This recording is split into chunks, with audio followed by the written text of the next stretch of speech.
Welcome to Kenton's videos. Enjoy the video. You'll start by securing your data and environment, so back up personal files now and plug into AC power if on a laptop. Once done, make sure you're connected to the internet for updates and driver redownloads. You then open Settings, choose Update and Security, and click Recovery. Select Reset this PC and choose whether to keep your files or remove everything. This choice determines how clean the system will be. You're now at the actionable prompt to run the reset. You choose the reset type. Keep My Files preserves documents but reinstalls Windows, while Remove Everything performs a full wipe. Pick based on whether you need a fresh slate. Next, decide Cloud Download if you want the latest image, versus Local Reinstall to use files already on the PC.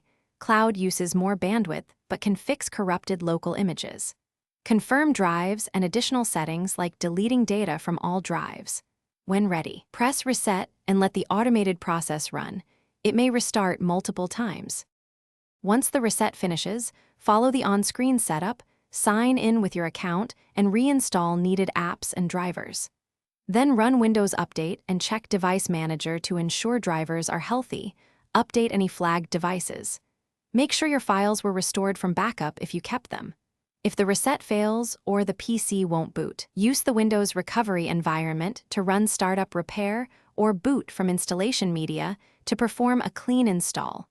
This often resolves corrupt image or disk issues. Thanks for watching. Consider subscribing if we helped you.